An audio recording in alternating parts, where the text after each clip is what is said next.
Okay, I welcome you back to the meeting.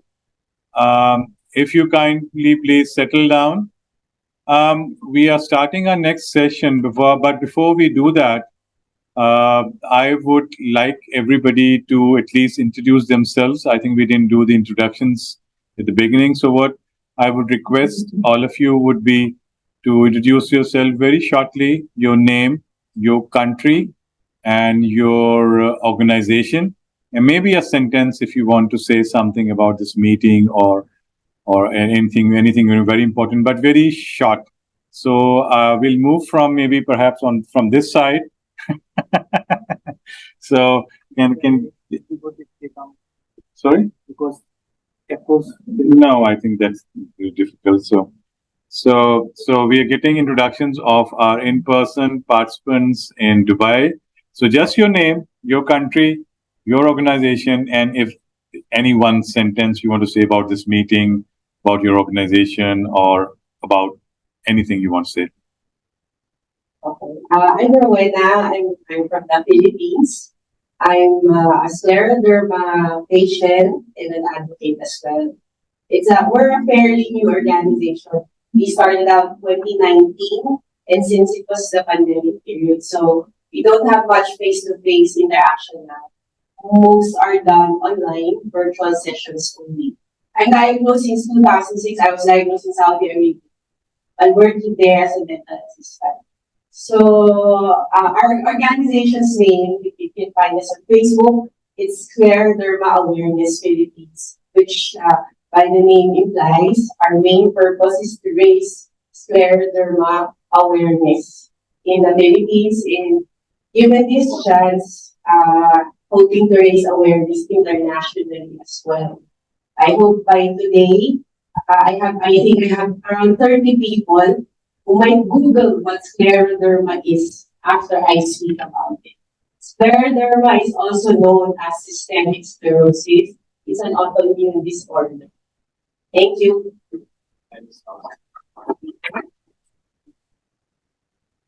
Thank you, Hussein. Regina Namata, Mariam Kamoga from Uganda, Executive Director of Community Health and Information Network Chain. I'm also Patient Safety Champion of the WHO Patient Safety. Very passionate about community and patient safety. Also the founding director of our Patient Alliance. I'm very delighted to be here.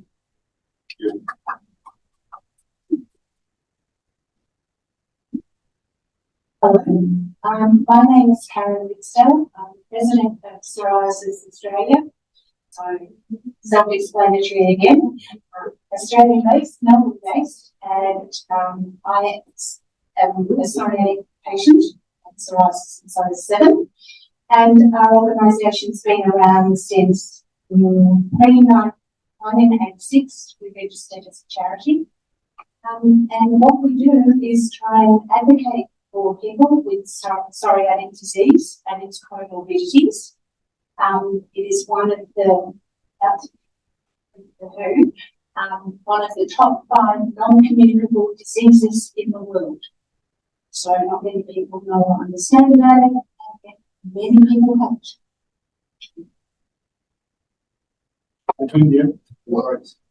All right, good afternoon, everybody. My name is Edmund. I'm from a very, very small country called Singapore. And of course, I'm from the Psoriasis Association of Singapore. So as you know, I'm also a patient myself. So we were very, very active in organizing activities for the non-psoriasis patients, or even very important to continue our effort with the patients advocacy. So I'm very delighted to learn from every one of you. Thank you very much.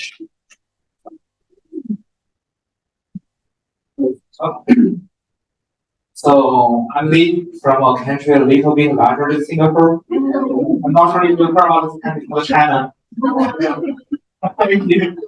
So I'm in India. I'm working for a place called China Chronic Skin Disease Foundation, which belongs to China Primary Health Care Foundation, which is super large.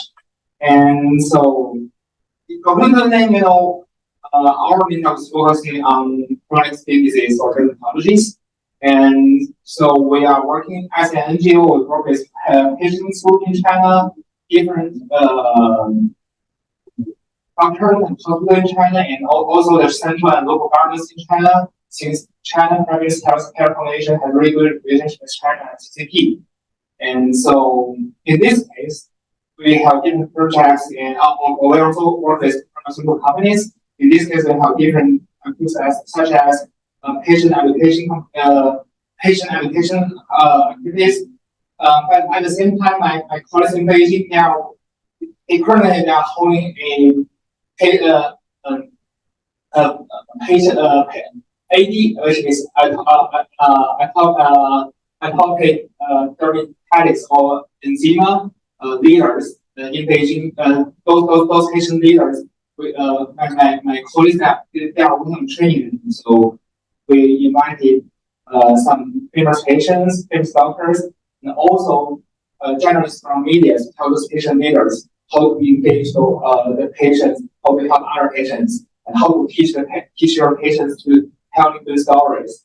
And meanwhile, my other two colleagues, they are they are currently now bringing two doctors in a core area in China, and I think they are in a school right now to teach the local kids how to take care of skins and ask doctors to do some basic check for those kids to find their skin issues. That's what I'm doing. And we also have movies to let more people know about the stories and AD. Thank you guys. Thank you. This session and maybe we can have the other session. So just not because I'm always lucky when we see our say that we have some. You know that we have a small country, we have a big country, and we are not big and not small. We have a country with million people.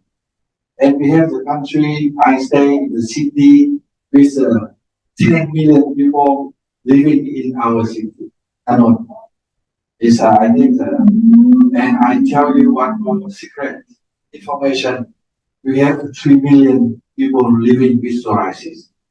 And I am the president of psoriasis station because I am patient. I am happy to be here and I hope to have a chance to share this work. Okay, thank you.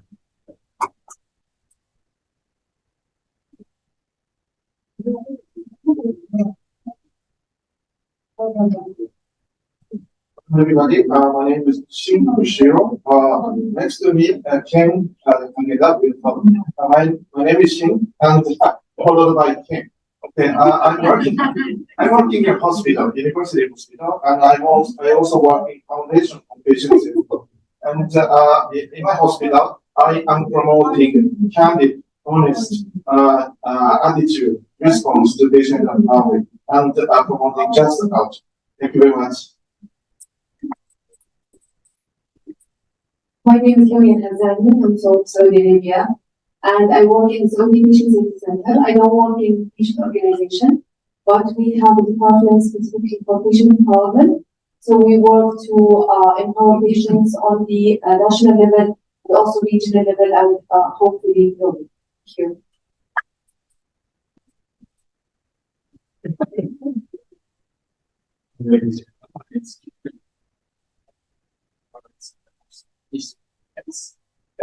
Thank you. Also, WHO Power Center. I also work for the WHO Western Pacific office. At the time, I was in charge of the patient safety and also the supporting the regional member states, 36 member states and territory to actually do the support to the patient engagement. So I'm actually surprised to see that so many countries representative of patients from our region. So I was very encouraged to see the activities, and I hope that we can keep working together. Thank you. Hi everyone, my name is Leach. I am I work in patient experience and community health. I'm representing Kuwait here. We're looking at HMO model organization, public, private partnership. Thank you.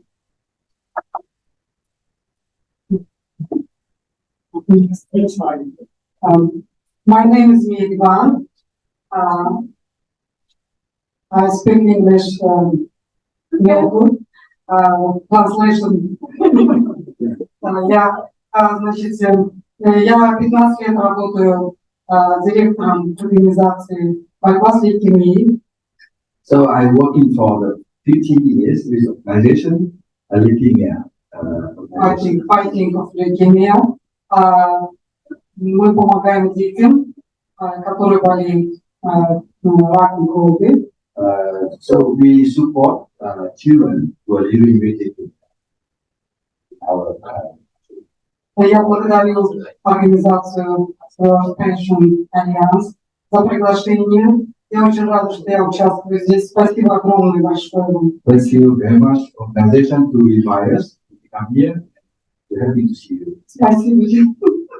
So you know that I studied in Russian 6 years, and I understand the Russian language. And I talk to her in Russian. I'm very happy.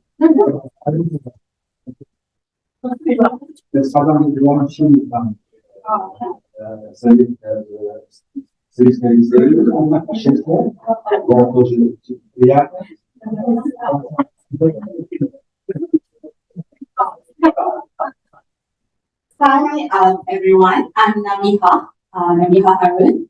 I'm from Malaysia.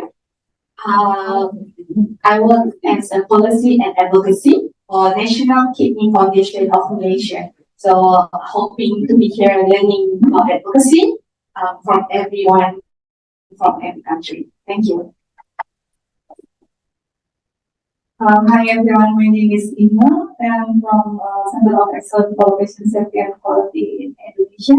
So we are the first NGO that focusing on patient safety and quality, and we have so many agenda. And I'm really hoping that any feedback actually on our advocacy plan. So yeah, thank you so much. And so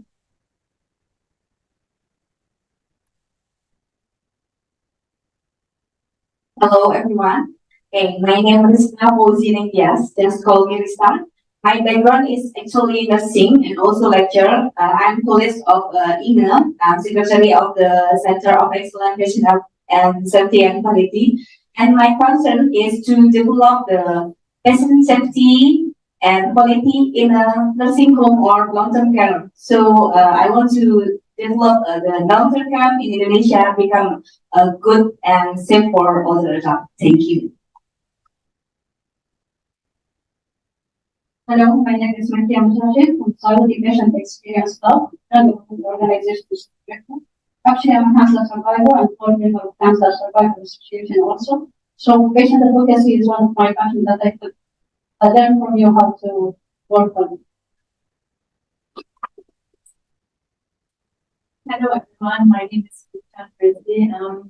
I lead a team of 5 employees at the General Cancer Center in Lebanon. And what we do usually is like we prepare some campaigns and events to raise funds in order to give them access to treatment. And we are also involved in educating them and giving them psychological support.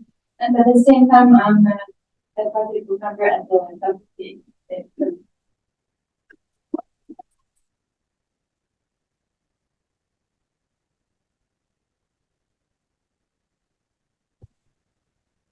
I'm Dr. J. Sarwa. I'm working for thalassemia for over 32 years, thalassemia is immediate, and I'm involved in patient safety since 2007, and a member of WHO Patient for Patient Safety Advisory Group since 2014.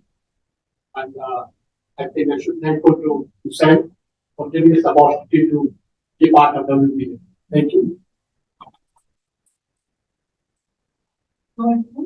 Myself, Arti from India, and I represent Fundraising from Minnesota. And we work for blood disorders like thalassemia, sickle cell anemia, and we are also doing so many projects like screening young youth. And we are doing it for free of cost. Thank you. You can mention my country's name. Reason being I don't require it. I'm understood. I did it.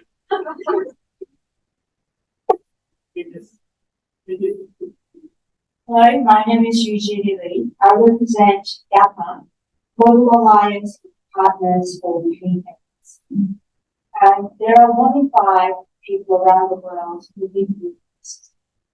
And these are reported. So there are many more patients who live with pain, but they prefer to qualify live with some other disease and some other bad, and pain is side effects. But we disagree.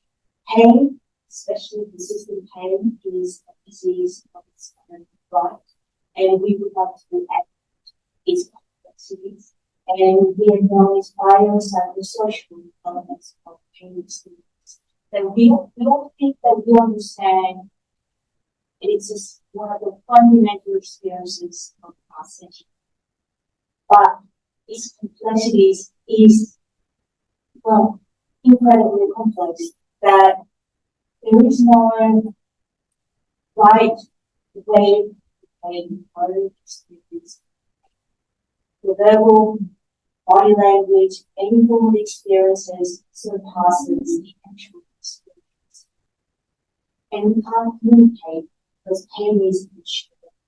And GAPA is consisted of volunteer bases of people living with pain, pain advocates, clinicians, researchers, and friends, allies of pain. Me personally, I live in Australia. I was born in South Korea, and my full-time job is an artist, and I advocate pain experience through my art.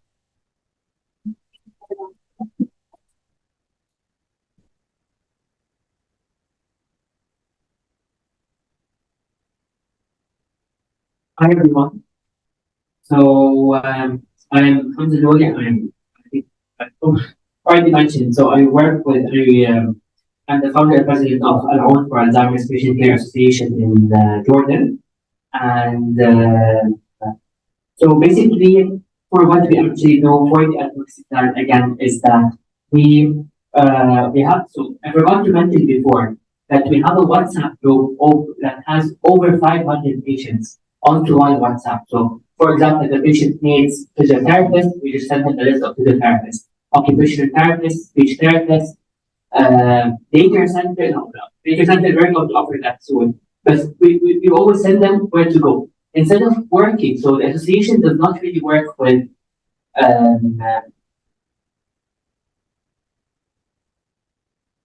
and okay, sorry. The association does not really. We are trying to work with health insurance companies, but you know that they mentioned Alzheimer's is a very costly disease. So we work with third parties to be able to cover Alzheimer's patients under that, and we're also working with the Ministry of Health of Jordan. They are providing dementia and Alzheimer's support in most cases for free.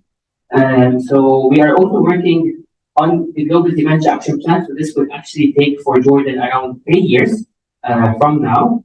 And we are also working with one of our stakeholders, the Royal Health Awareness Society, which there is awareness about Alzheimer's, dementia, and caregivers in general. So, thank you. And yeah, thank you. For virtual participants, I hear that you are not hearing us clearly, and the reason being the wireless mic. You know, I think the sound coming through there is not very clear. So please bear with us. We're just 3 people left for introduction, and then we'll start using the main mic. So my apologies to the virtual participants. Hello everyone. I'm delighted to be here with you for the second time. This past year, I was with you as well in Rome. So my name is Monzar Al-Taif, and I am a regional advisor. I work with the Eastern Mediterranean Regional Office based in Cairo.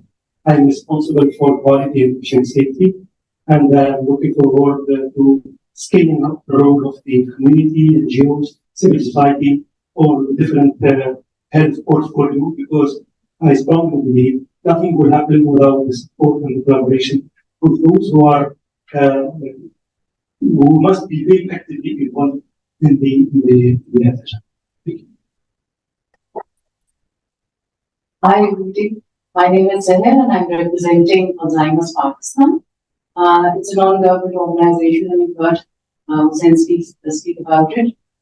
Basically, our niche is advocacy and awareness raising at all levels.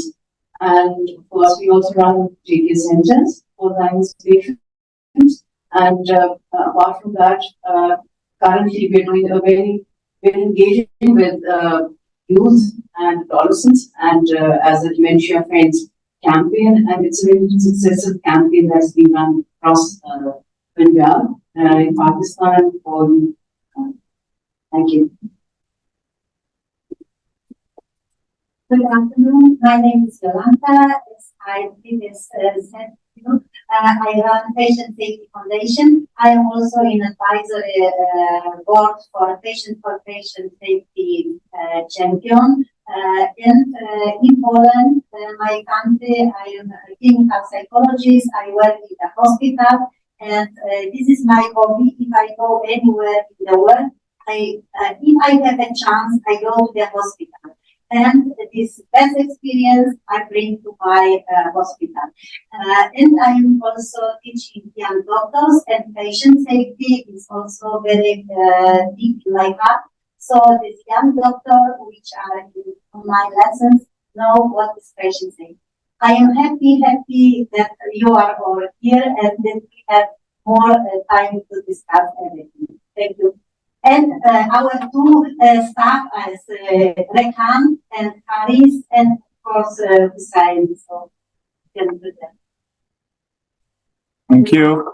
And so now we have eaten half an hour of our next session, but I think it was important that we know each other better. So now we start with our fundraising session. So some of our speakers, especially from the US, they have not been able to come due to the ongoing situation in the region. So our next speaker is Nicole Sheehan. She is the president of the Global Colon Cancer Association, and she will be talking about our fundraising, fundamentals of fundraising. So fundraising was, again, as I told you, in our last year's or this year's membership survey, that was one of the issues that our members really wanted us to highlight and tell them about how can they fundraise. So Andrew Spiegel, our chair, is also part of this this session, but we'll first run the detailed presentation from Nicole.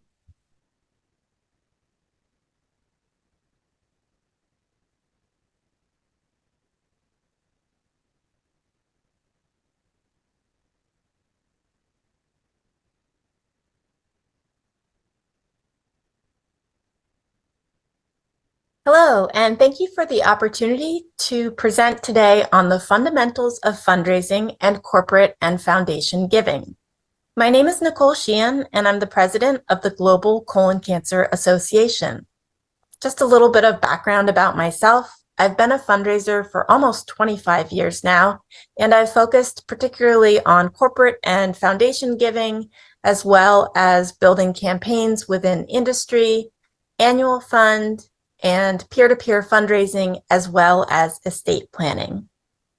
Our goals for our session today is that we'd like to ensure that everyone has a basic understanding about fundraising, and if you already have that basic understanding, to be able to enhance and learn from one another as well. We'd also like to identify where each participant is strong and where you and your organization can improve in your fundraising efforts. Additionally, we want to make sure that everyone is walking away today with clear next steps on how to make your strongest ask, as well as where is the best time and resource investment for your organization when it comes to fundraising. And lastly, we want to make sure that everyone has the opportunity to get ideas from each other to learn how you can overcome common challenges and just share ideas. So what is fundraising exactly? You may hear it called development, philanthropy, charitable giving. And really, how we look at fundraising is that it's an opportunity for people to engage with your organization through monetary support. But a key fact is that it doesn't just have to be monetary support. And we'll talk about that a little bit later. So charitable giving is an opportunity. It's also highly regulated in many countries, and it provides your organization the resources necessary in order to fulfill your mission. So just a little bit of history about philanthropy is that it's really changed in the past 25 years. It used to be that there were not many resources available for nonprofits when it came to learning more about the science of fundraising. And we really believe that it is a science and an art form. So it's important to be able to have those tools necessary to enhance your education. About 25 years ago, there were opportunities to take some continuing education classes, maybe get a certificate in fundraising, but there wasn't a lot when it came to advanced degrees. And now you can get a doctorate in fundraising and philanthropy. So really exciting to see as the field has grown that there's more and more opportunities to support individuals that choose to have a fundraising career. So just as important as discussing what fundraising is to say what it is not.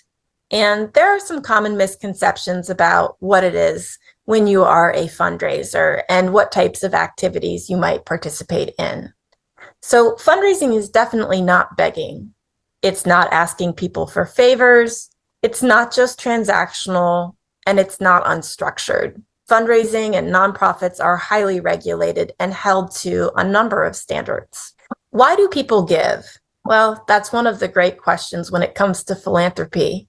And while every individual is different and may have a different motivation for giving, we know that there are some common themes that we often hear. And one is to pay it forward personally. Somebody may have been impacted by a disease and they want to support others who are going through the same. Somebody might want to honor or memorialize a loved one. Philanthropic giving can also provide purpose to people, and it can also create a sense of community. Recognition is one of the motivating factors for some people to donate, although we'll talk about how that changes when you look at different communities around the globe. Others are looking to leave a legacy, and others also see tax benefits. So as I mentioned, there could be many different reasons, and the reasons could change daily. But there is one reason why most people choose to donate and get involved with a nonprofit. It feels good to help other people. You're giving people an opportunity to make a difference in this world. As I mentioned, sometimes the motivation for donating and getting involved with a nonprofit may differ. And it's important to look at the different philanthropy models that exist. So if you're going to Google fundraising and read articles, keep in mind that most likely, most of the information that you see is probably produced in the United States. And there's a lot that you can learn from that data, but keep in mind that it may not have been written with your country or your region in mind. So always look to see where the data is coming from, who the author is, what organizations they're affiliated with. So some of the key differences that we see around the world, and we tend to look at philanthropy as having a Western model and Eastern models. So you typically see in the world that there are a lot of similarities when it comes to fundraising in the United States. And this is often very high profile, whereas in Asia, you may see more discreet giving. That doesn't mean that fewer people are giving. It just means that you might not see the name of a donor on a building or seeing people recognized through events in the same way that you might see, say, in the United States.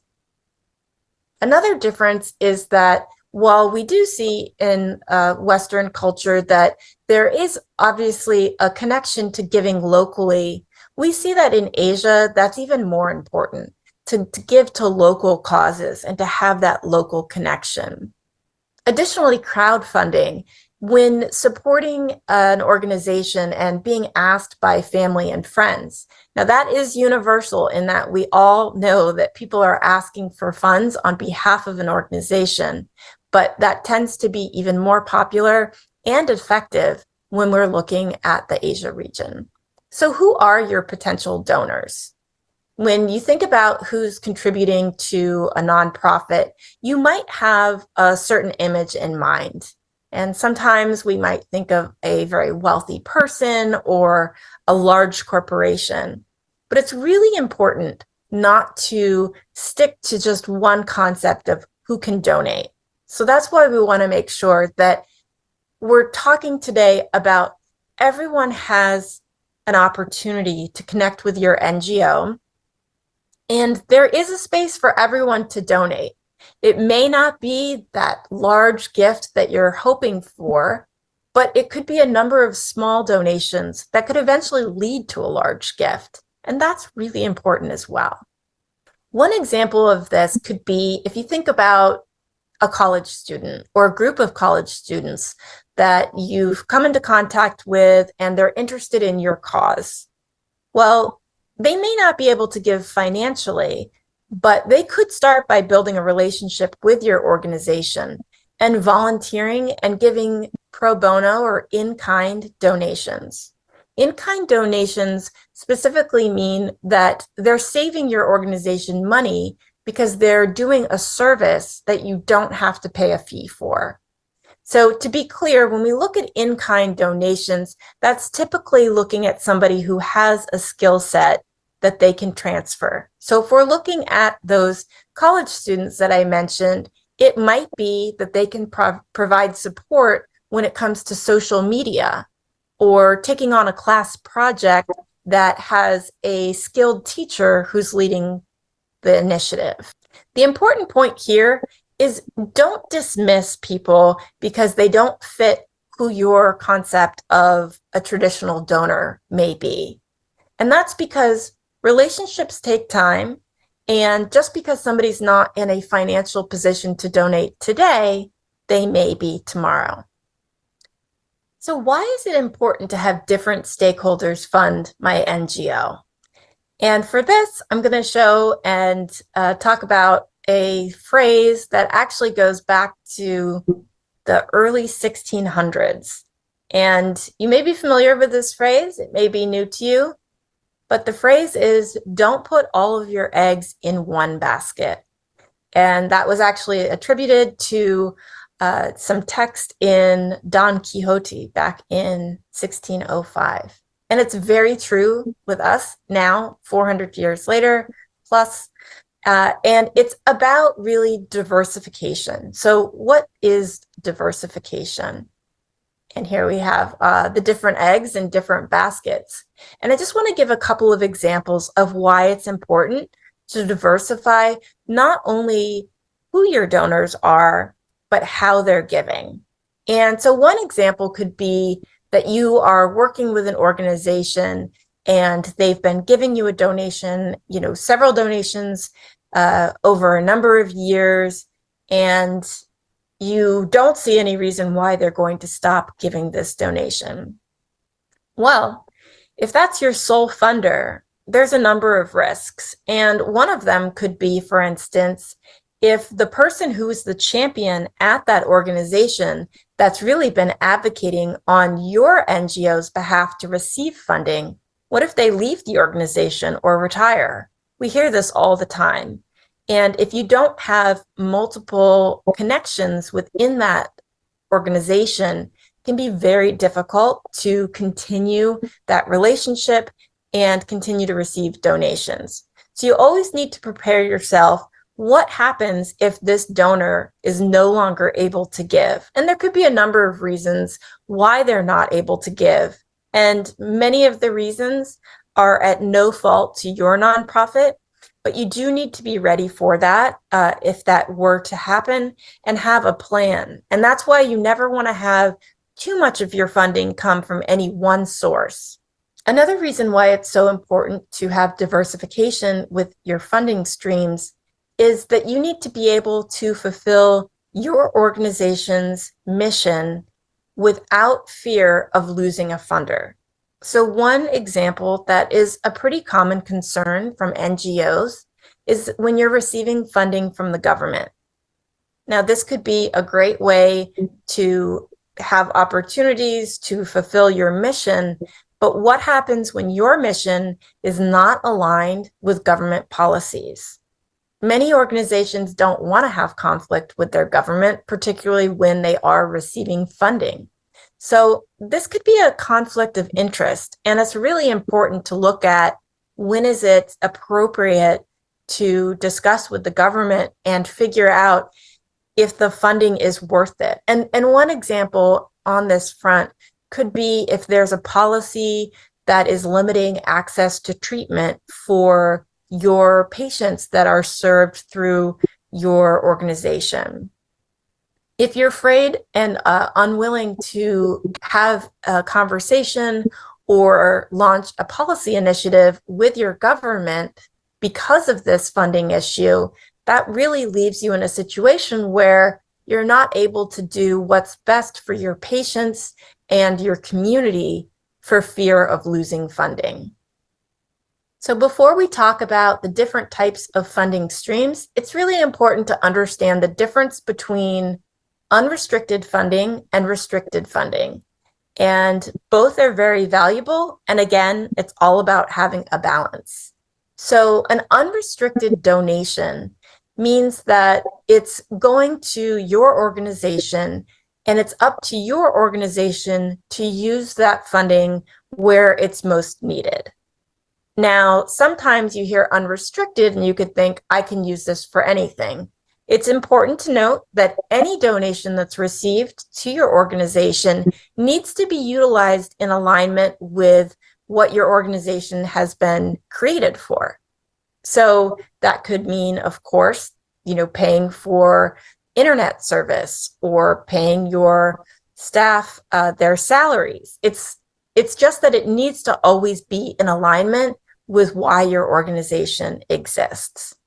Now, a restricted donation, that is where there are specific rules around what you can utilize the funding for. It could be a particular program or initiative.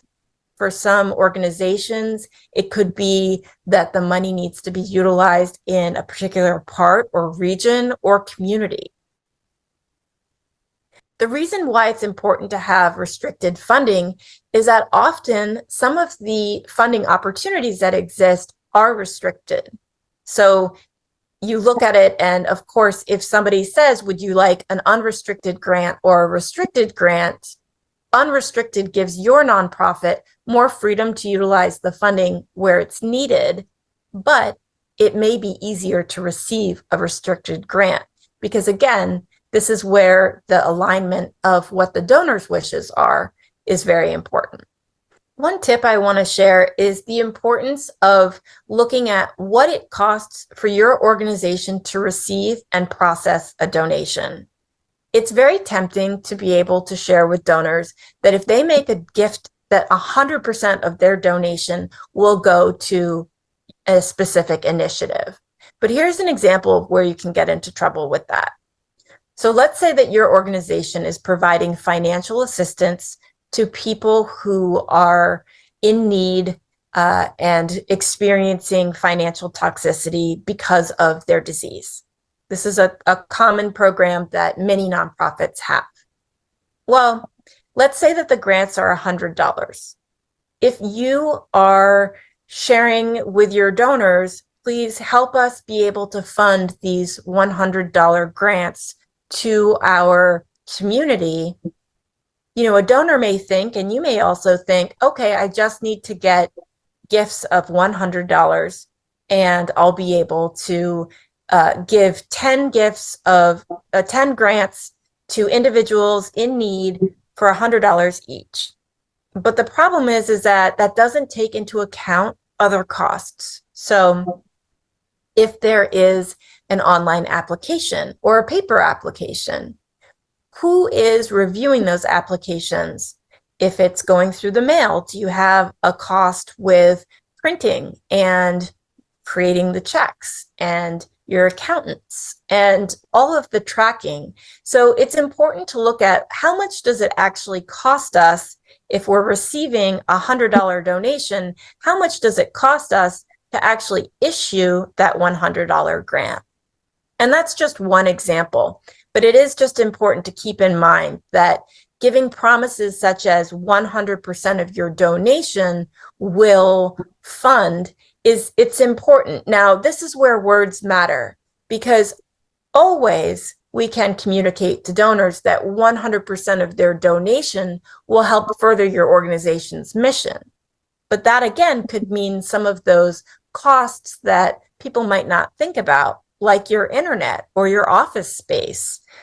So that's an important opportunity, which is explaining to people that it's okay and important that they're also funding the costs that may not be so obvious, but costs that exist to keep an organization running. When we're looking at diversified funding streams, these are some of the common buckets that you might hear about when people are looking at where can we get our funds from and who can our prospects be, our donor prospects. So individuals, corporations, foundations, and government. Those are pretty much the big ones where you'd want to start and see where your opportunities are. And truthfully, there's pros and cons and opportunities within each of these different funding streams. And I'll go through these in more detail now. Individuals are going to typically make up the majority of number of donors. That may not be the largest group that is giving as far as the dollar amounts, but typically you want to have a really strong base of individuals. So there's a number of ways that individuals can interact and make a financial contribution. Sometimes you may receive a check or somebody will make a donation on the website and you don't exactly know why they've given. So keep in mind that's an opportunity. Every donation, no matter how small, is an opportunity to develop and cultivate that relationship.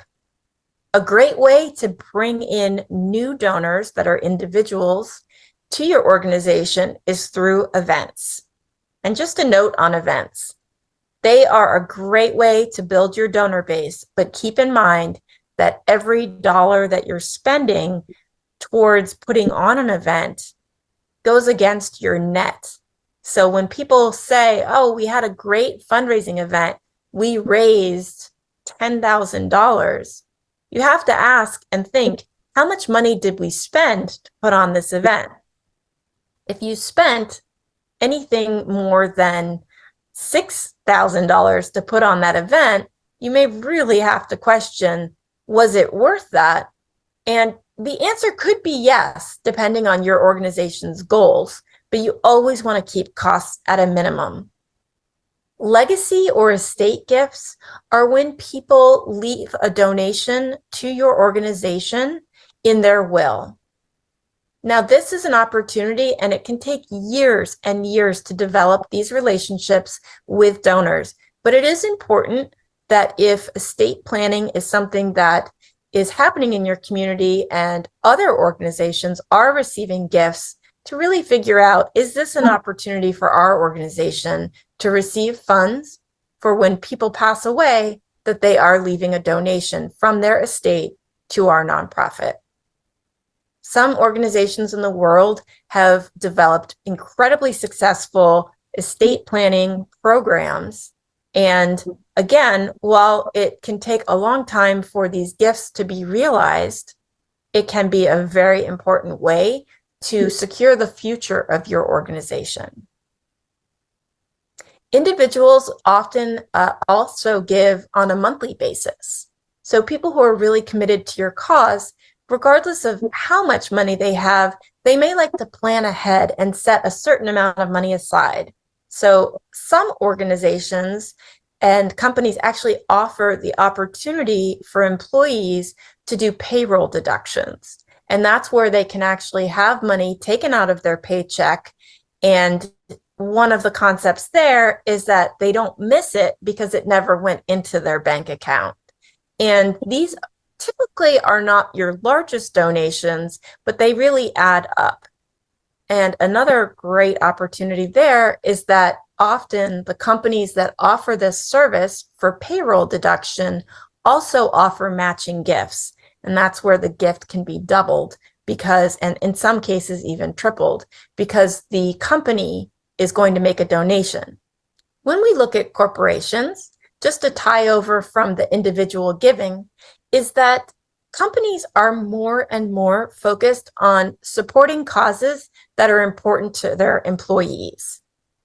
Many surveys have shown that when companies are looking at how do we treat our employees and how can we best ensure that people aren't leaving and working for our competitors, how do we really make sure that we're a great company? Well, what employees have shared often with employers is that it's not so much about having an ice cream day where everybody gets free ice cream, but it's about the company listening and participating in the causes and NGOs activities that the employees are interested in. So rather than receive, a gift certificate or an ice cream cone on a special day, it can be so much more meaningful for a company to get behind an employee's cause and participate in an event or make a contribution in honor of the employee. So we're seeing that more and more. So my tip there is that when you have donors that work for companies, ask them about matching gifts, ask them if there's an opportunity, if they have volunteer opportunities for the company to get more involved. So corporate giving, this is coming directly from the corporation. They have a couple of different options that we typically see. One is a charitable gift. So that means that there is no expectation of anything in return for that corporation. They are giving a charitable gift. There's also sponsorship. And the big difference between a sponsorship and a charitable gift has to do with the recognition. And when you work with companies and you're seeking a sponsorship, it's important to talk about what your tangible benefits are.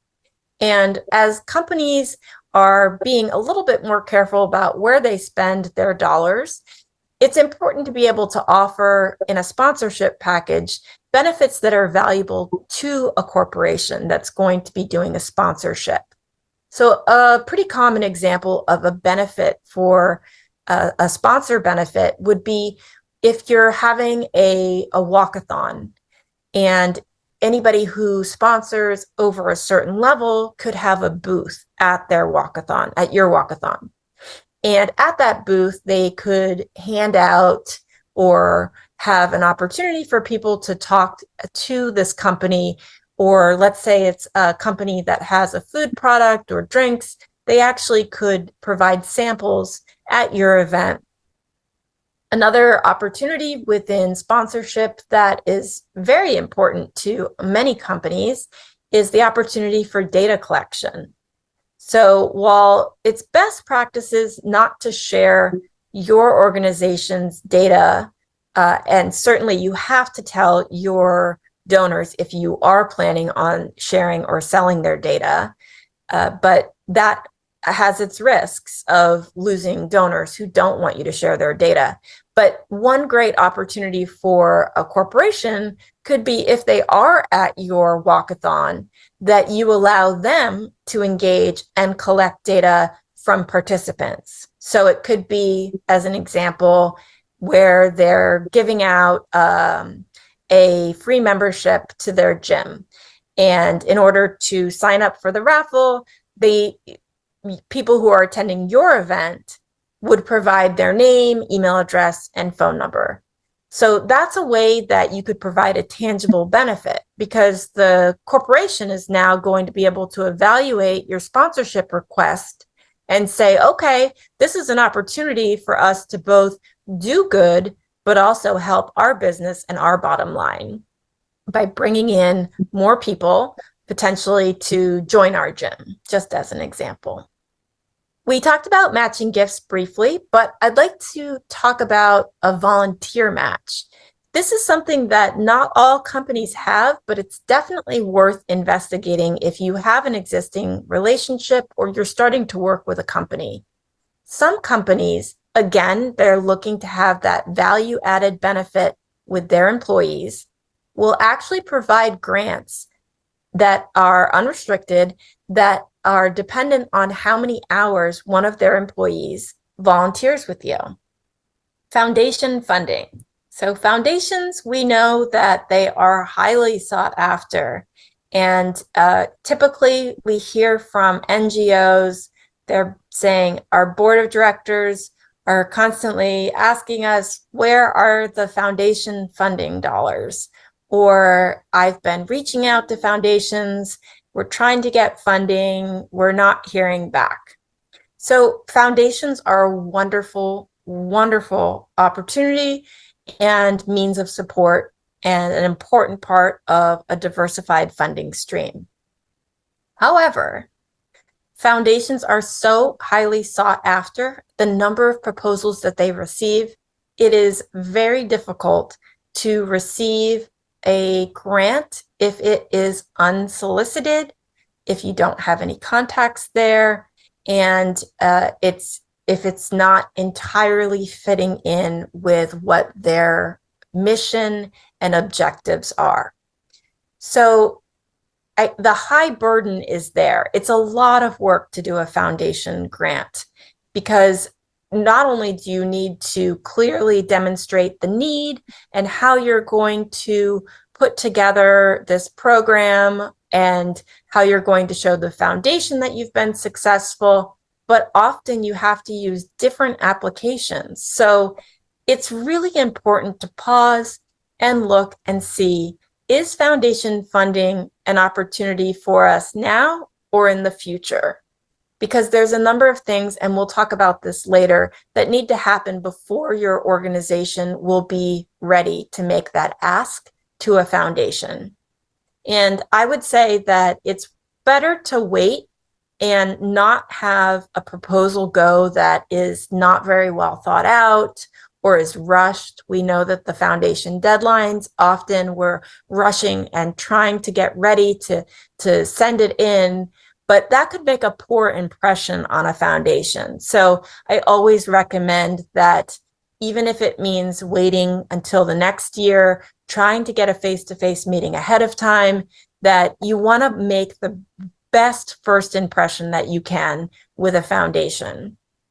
So we've already talked a little bit about an example of government funding and how it can be challenging, but wanted to also share that, of course, it depends on where you live and how the government engages in NGOs in your country and what regulations there are. But in addition to grants, there are some organizations that can actually benefit by providing a service that the government cannot.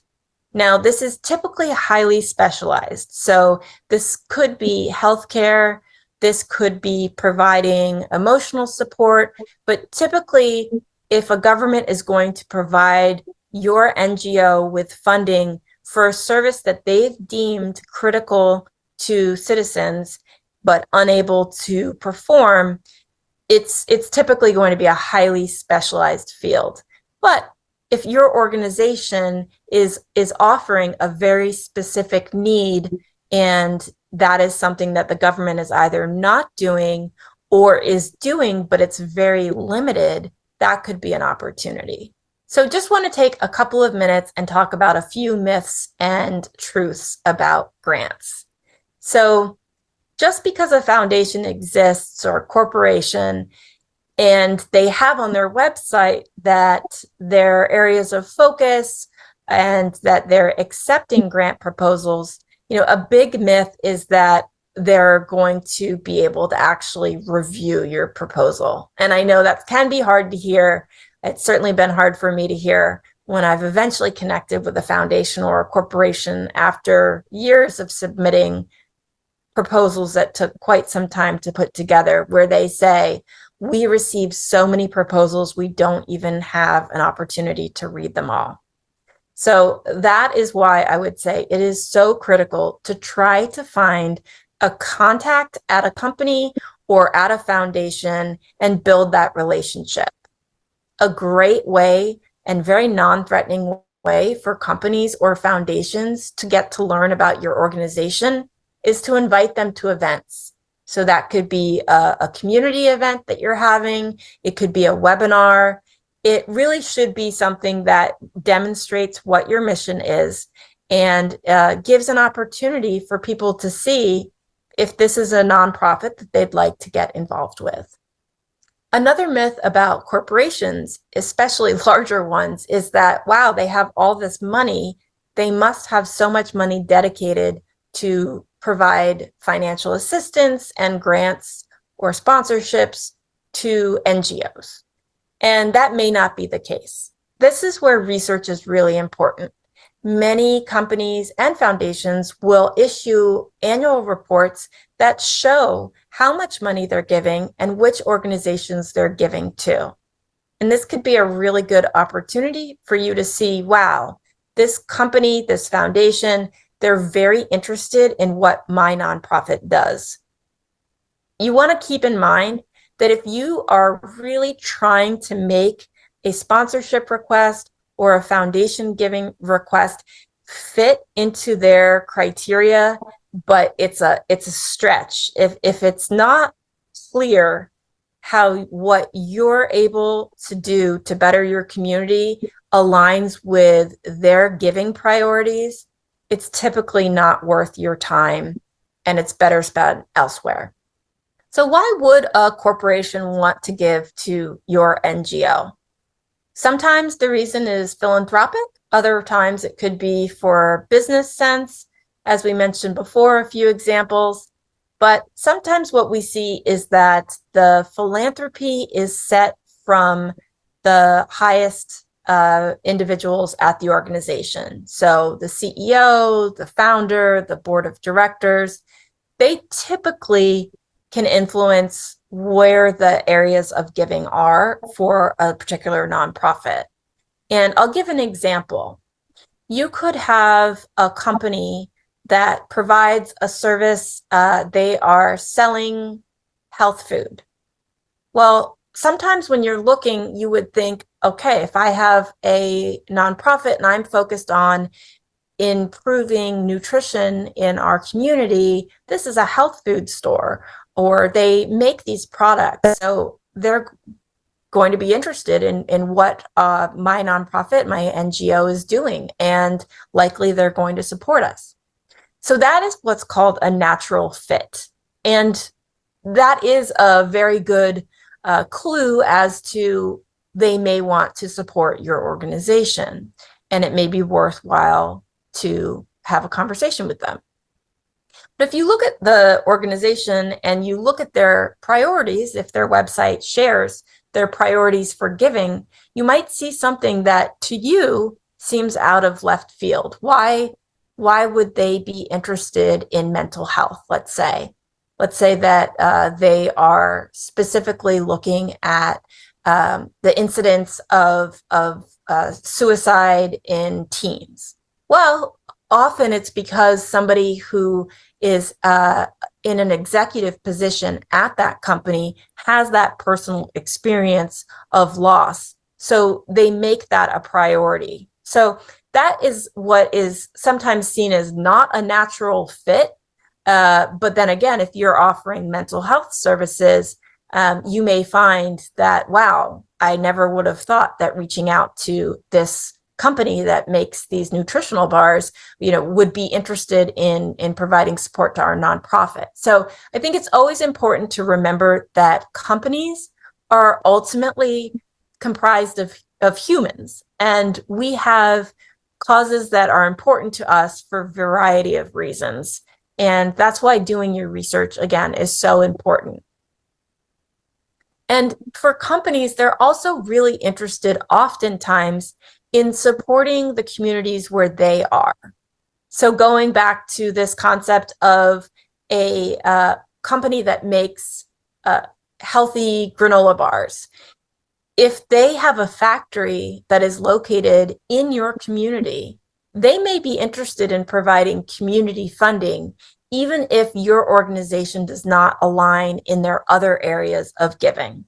We see that typically, that if you're in their community, that they may want to support because they want to be a good neighbor. So that is something to look at, particularly for larger companies. You want to look and see if they have factories, if they have large employee hubs, and who is in your community, who is already there, because it's a great place to start a relationship. Now, foundation giving is less about sponsorship benefits and more about a charitable purpose. So the foundations are typically set up with very specific guidelines in place.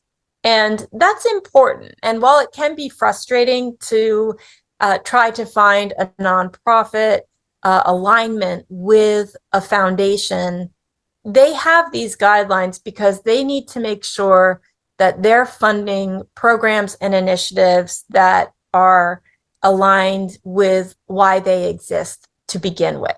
So again, if you're trying to make the case that your organization fits in their guidelines, that's typically a really difficult thing to accomplish because they're answering to a board of directors as well. The question about why is it so hard to get a donation or grant from a foundation has to do purely with the volume of requests that are received. It is overwhelming. If you know people that work at foundations, they receive so many requests. So when you see on a website for a foundation, if it says, "We do not accept unsolicited proposals," believe them. It's a lot of work, and unless you have a relationship or they have invited you to apply, your time could be spent better elsewhere. That's not to say that you can't build a relationship with them, but unsolicited proposals, they're really tough to move forward. As I've mentioned earlier, relationships are key.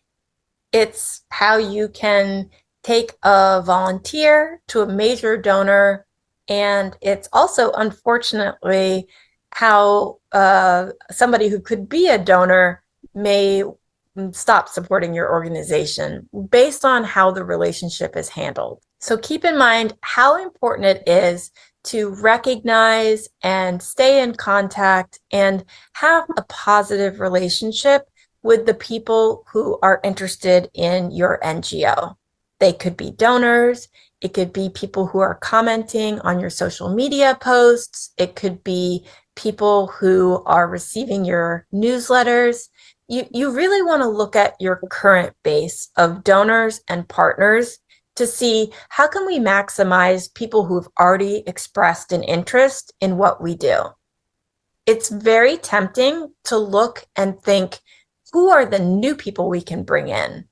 But you never want to forget about the people that have been with you in your journey so far and figure out, how can I build this relationship to take it to the next level? Making assumptions about anybody's ability to give to your nonprofit can be very costly. We really don't know, unless you truly have access and see someone's bank account and they're sharing this information with you, we really don't know what anybody's capability or interest is.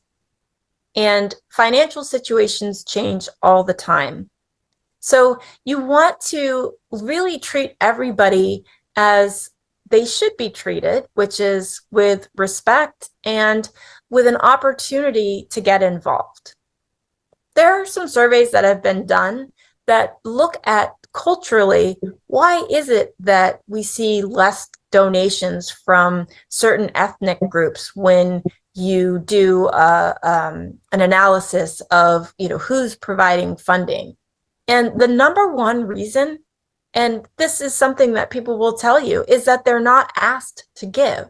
And something also to keep in mind is that the people who do end up making those gifts, those legacy gifts, so leaving in their will that they'd like to support an NGO, those are most commonly coming from people who make small monthly donations. And it's because that's a trust that's been built over time. Many people are savers and are not comfortable with giving a lot of their money away while they are still working, or particularly when they're in their retirement years. And so it's actually after they pass away that they have that opportunity to fulfill their wish to provide support to you. So just never make assumptions about who your donors are. This is challenging to do, but you need to keep in mind that especially people who give to a lot of charities, they may actually have a lot more funding available than they're letting on.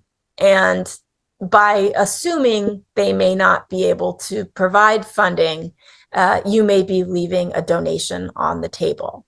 And that's, for a fundraiser, that's the worst thing to hear. If somebody says, oh, I would have supported your organization, but you never asked me.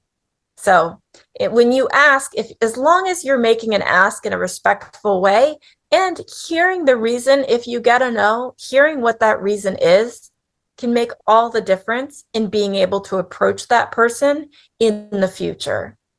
So I always like to say that fundraising is even if you only have one person who is a dedicated fundraiser or even a volunteer who's doing it, that it really is important that it's a team sport. Everyone has to be able to minimally be able to talk about what your organization does.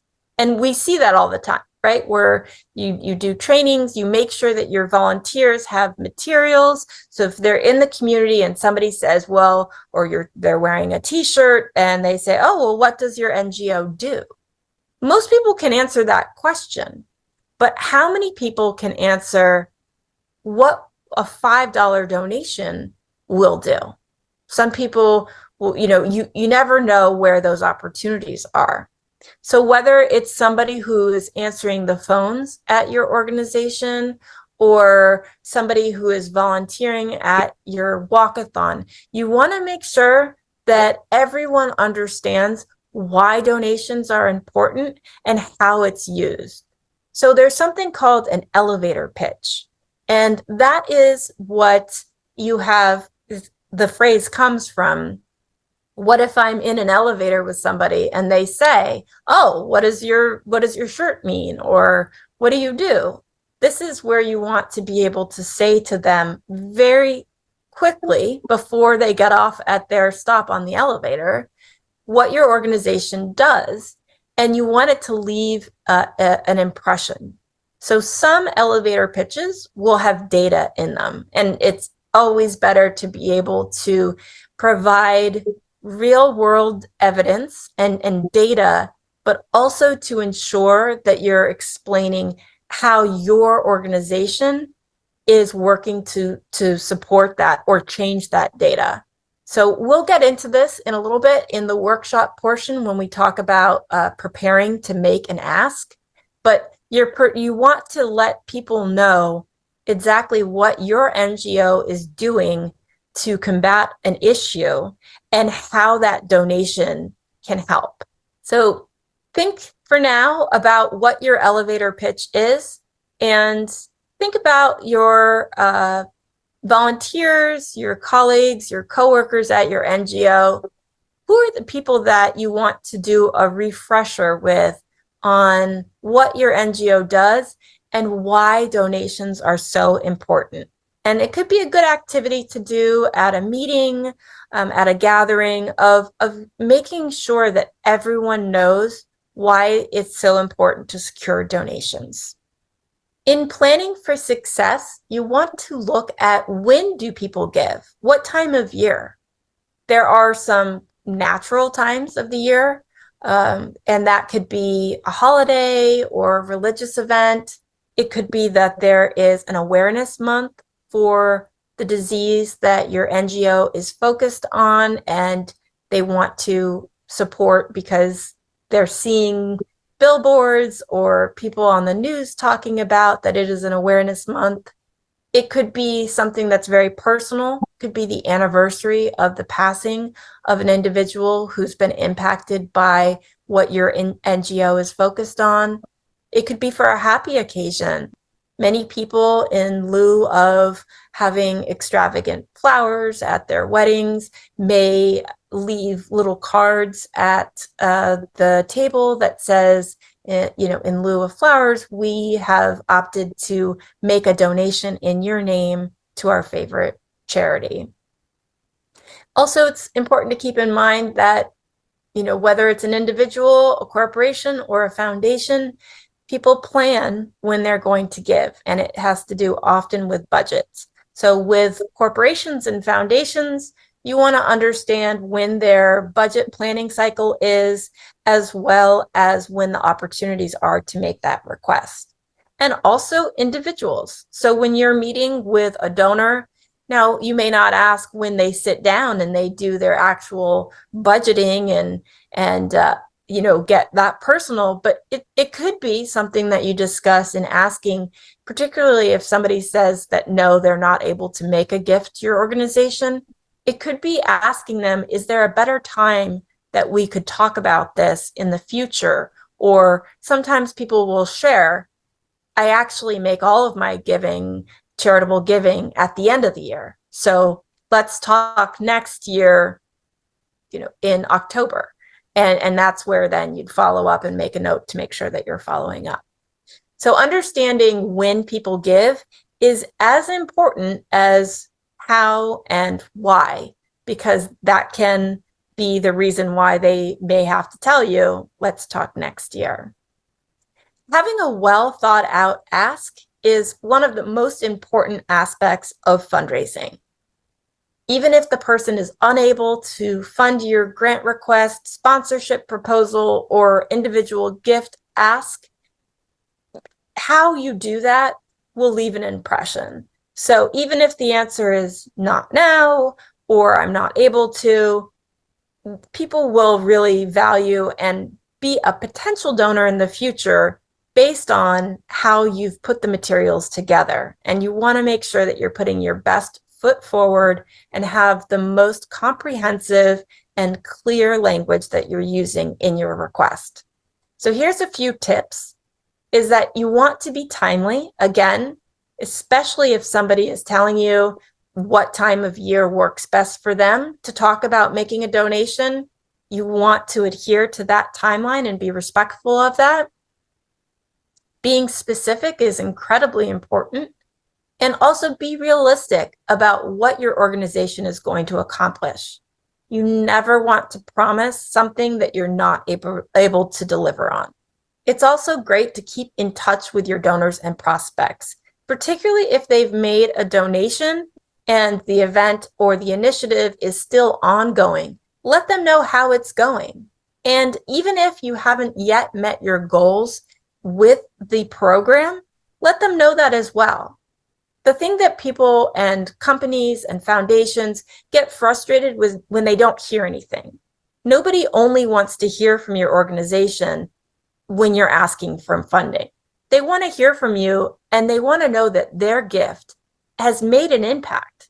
So keep that communication, whether it's through newsletters, phone calls, emails.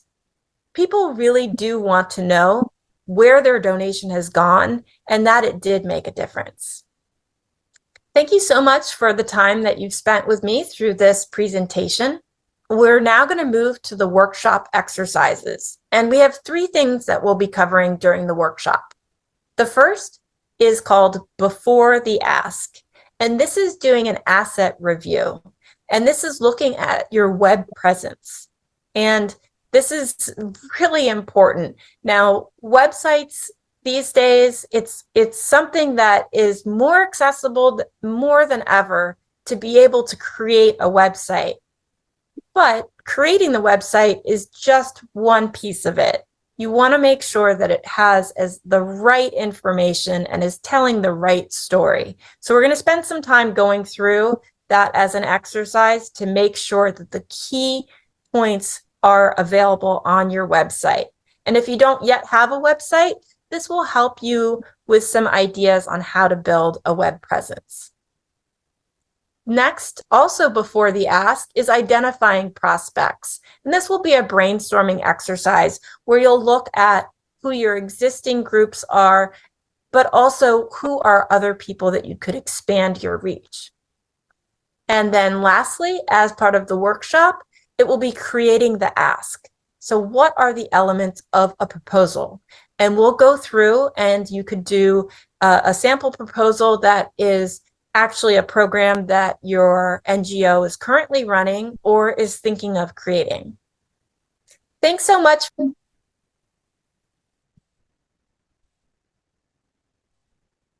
Hello.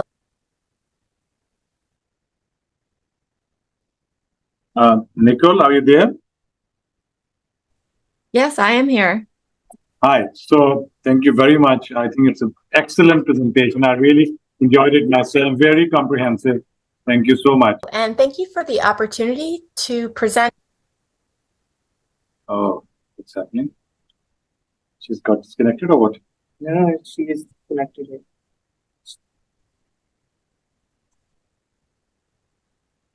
Nicole, we can't. But it says that I can't start video because it's been disabled.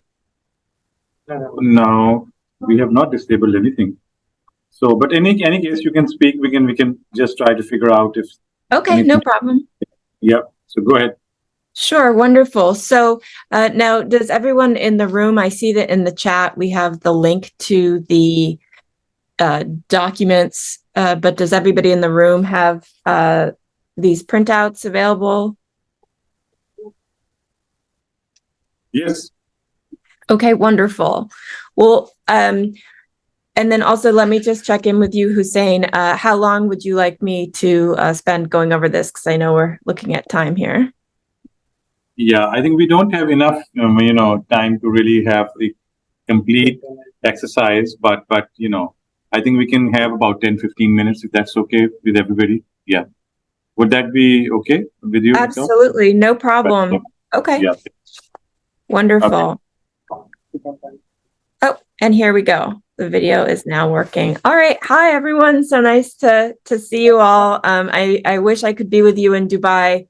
And I hope to meet you face to face at future events. So I'd like to start first with the website review. And maybe Hussein, is it possible or Harris to move the video so I could see the people in the room? Okay. Yeah. That would be great. And also for those joining online, please feel free to, add questions into the Q&A. I'm not sure if the chat is enabled, but I just wanted to see with a show of hands, how many organizations have a website? Okay, great. Wonderful. And then of those people who have websites, how many people feel that it is that it is comprehensive and it's where you want it to be? Okay, good. All right. Well, I think that you can probably take some comfort in that this is something that nearly everybody experiences.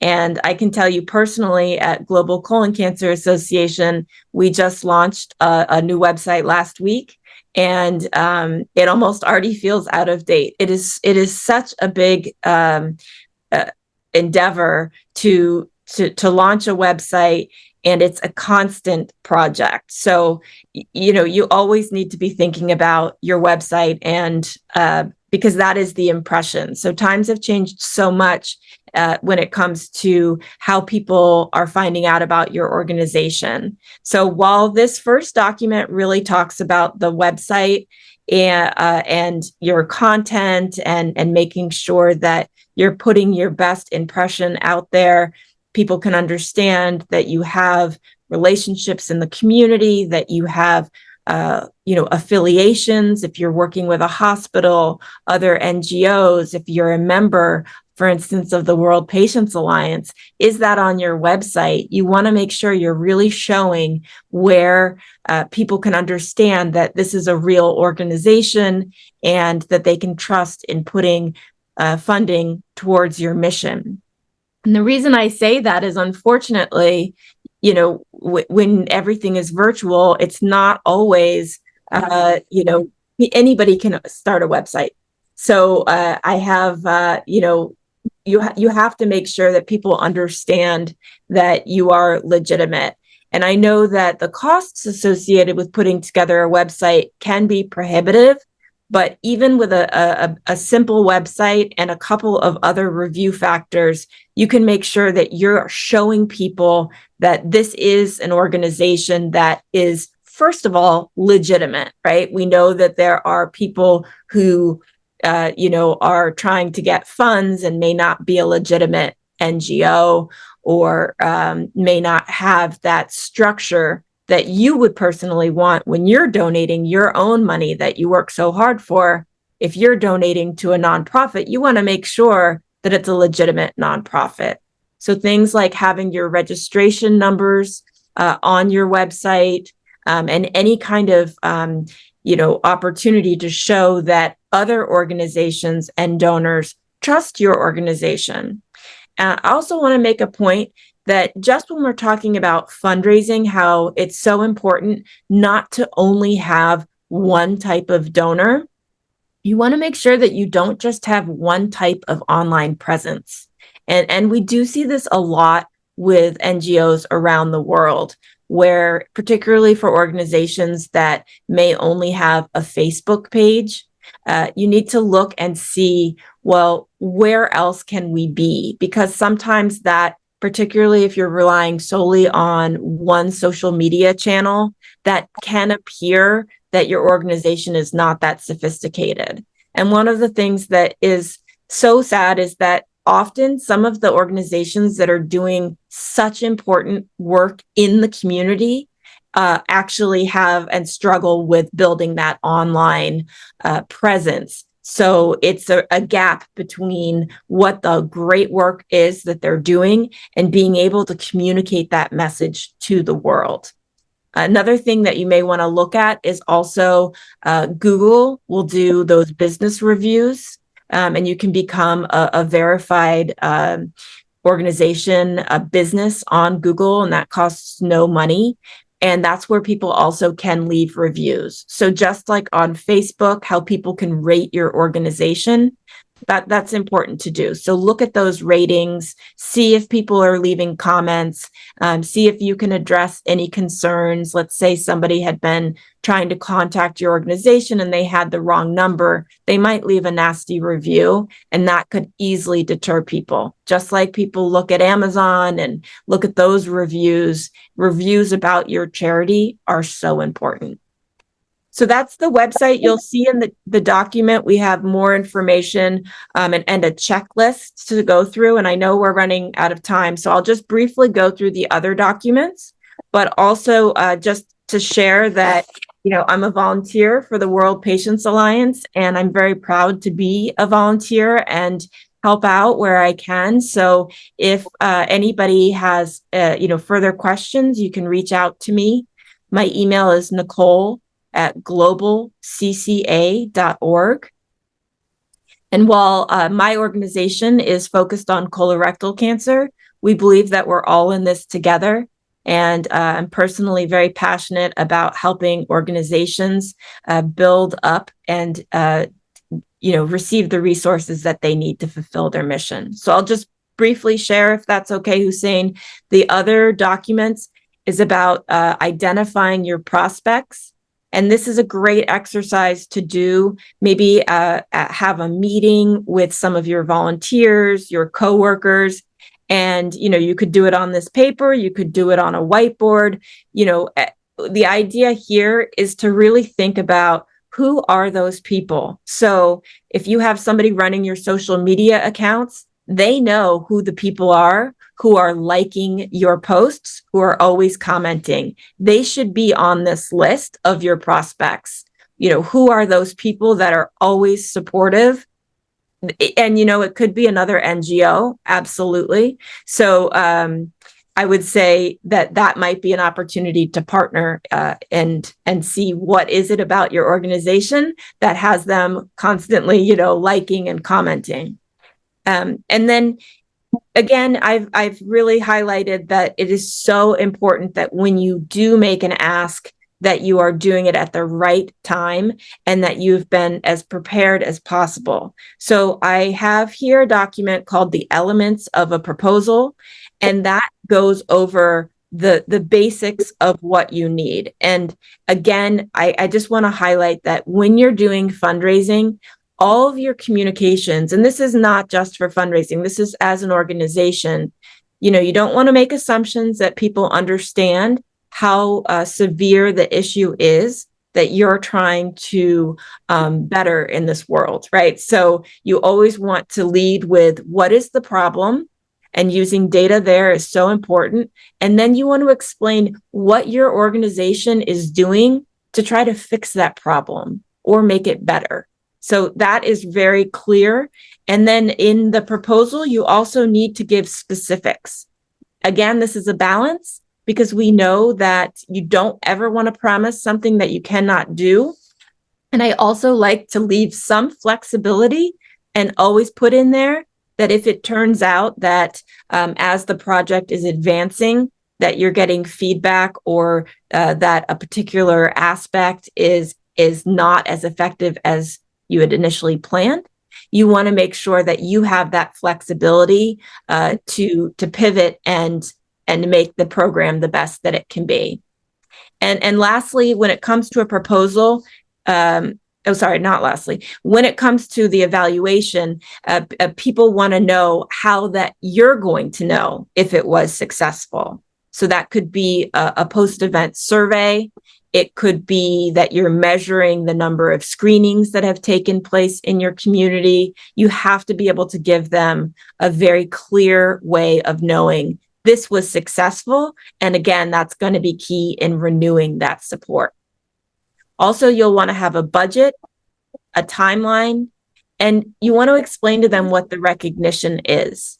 And it's important, I think sometimes we get so concerned about how we're recognizing people. If there's an opportunity to have an informal conversation first, or look to see what nonprofits are being funded through your prospect and see, because you'll see a trend. If they are constantly reposting the person who's giving the money, maybe they really do like the recognition on social media. So try to do as much advanced planning as you can. And I think with there, I can stop. And Hussein, you let me know if there's any time for questions or what the next steps are here. Yeah, thank you very much, Nicole. I think very, very, very comprehensive and very educating, presentation. So, do we have any questions regarding fundraising, regarding presentation? I think it has been very comprehensive presentation, covering nearly all the aspects of fundraising. Yeah. So we have a question. Okay. Hi, Nicole. My name is Inga. Just a quick question. Do we have to provide the financial report to each of the funding organization or sponsor? Thank you. I'm sorry, I'm having a little trouble here. Yep. Yeah. So you can come over here if you want. Otherwise, the question, if I heard correctly, that do we need to provide our financial statements to our funders as well? That will depend on the funder. So some organizations, particularly if you're looking at if you're trying to seek funding from a pharmaceutical company, they are going to want to see, but it's not so you would do your current year budget because they want to see where you are now, but there's always a lag in terms of what you need to provide. So it really depends on the country and what is required by your government. but that is typically what they'll want to see is finalized documents. So something that's been reviewed and has been submitted. For a current project, you might submit an actual budget of what you're going through right now. But yes, and it depends. I would say that you never submit something that is not requested. And often that is because if you submit something, if you're trying to provide more information and the organization that you're seeking funding from has not asked for it, there's a reason they didn't ask for it. Corporations and particularly pharmaceutical companies are highly, highly regulated. And so if they need the information, they will ask for it. Do not supply more information than they're requesting. Right. So any other question? And I think one follow-up question to that one would be, is there any particular document that you recommend should be available, present on our website, for transparency purposes, or which would benefit your fundraising exercise as well? Yeah, I think that it comes down to providing that trust. And so this is, can vary by country and region. So that's where I was mentioning about having those logos. You obviously need to get permission first, but of who your partners are. So it could be if you're a member, let's say I'm in the cancer world, so being a member of UICC is important and can be viewed by a funder as, okay, they're an official partner with them. So sometimes it might be a charity rating from an organization like Charity Navigator. Other times it could be a statement that your organization has made that talks about your funding policies, how you use your funds, but it's going to vary by community and organization. Right. Ruchin, you want to say something? You can come over here. Hi, my name is Shinichiro from Japan. Thank you very much for excellent presentation. Very educative. I'm really impressed. And do you continue to get donation from donors as far as the donors provide, or are you have some fixed terms to get donations from the donor, and you will stop at some point to getting donations? That's my question. I hope it makes sense. I think so. It depends on who you're reaching out to. So one of the reasons why I was highlighting individual giving is that it's typically people who are giving without any restrictions. I mean, they may want it to go to a particular program, but if you get a grant from a foundation or a corporation, it's probably going to have a contract, and that's a start and a stop date. So you would need to make sure that you're keeping in touch with them because it does come to an end, and also there's a renewal process. So that's one of the, when we look at why it's important to have more than just one type of donor. Okay, thank you very much. Yeah. I'm Dr. J.F. from India. See, you rightly said that many times, as she raised the point, that the donor wants you to declare your financial status. Yes, this happens many times, and but that creates problems as well. See, our donations mostly, because I work on thalassemia, people are ready to donate for the drugs, for the medicine, for the treatment. They are not ready to pay for the official work, for stationery, computer, or you can say salary. So what happens? We have made some corpus fund which covers our expenses on office. If we declare, then they will say, okay, you have so much, as we see on WPA, we have now around $400,000. And somebody say, okay, you have so much money. Why you're asking for money for this event? So same way this happens to us as well. We have made corpus for our office work. For I have around 10 persons to give salary, and it's not less. And we have to keep a lot of stock for the medicines. So how to tackle that issue? It's a very big issue, and I think it comes down to the communication plan. So when COVID happened, for example, a lot of organizations had, lost donors and they closed. It's so important to have money because nobody knows what tomorrow brings. If your organization is operating on zero carryover from year to year, you're in a very dangerous situation. So I'm very passionate about making sure that people understand that just because you have money in the bank today does not mean that your organization is, financially secure for the future. I think that people, I understand and I hear what you're saying and your frustration with that, and it's very valid. So I think when you disclose how much funding you have, you also need to talk about your plans. But there is an opportunity there to highlight, and we could talk about that further, but to highlight where organizations, I can give you a quick example. So, Lance Armstrong, his organization Live Strong, which, rebranded. Obviously, there were, a lot of bad press and issues. And honestly, that's one of the reasons why, some organizations don't want to affiliate with celebrities so much, because you run the risk there. But that was an organization that had a very large endowment. An endowment is funding that is for, you receive the money, but you actually don't use that money. So an organization, now this is obviously, for typically larger organizations, but that's like an investment. And so the organization receives interest payments off that. But they received a lot of criticism because they had a large endowment. And so people would say, yeah, exactly. Why am I donating to you? You have money. Granted, this was a huge endowment. But listen to this. The news came out about Lance Armstrong. Their donations, they had major sponsors, millions and millions of dollars, just stop. People didn't want to support them.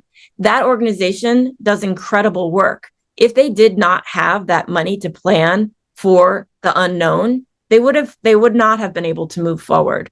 Now, I'm not saying, obviously, I don't think that any of us are in that position where we have that amount of money, but you have to plan for the unknown, and building that case is critical. Okay, thank you. We have a question online, and that basically asks about, for beginners, how can some organizations that are just starting up, or the beginners, how can they get contacts, or how can they get in contact with international potential sponsors or donors? Absolutely. So I think in researching who is giving in your community, and then also there are a number of organizations that are US based that are focused. So in supporting organizations in Asia. So if you're not familiar with Give to Asia, it's GIVE and then the number 2, asia.org. They do an online fundraising platform, but also there's connections there.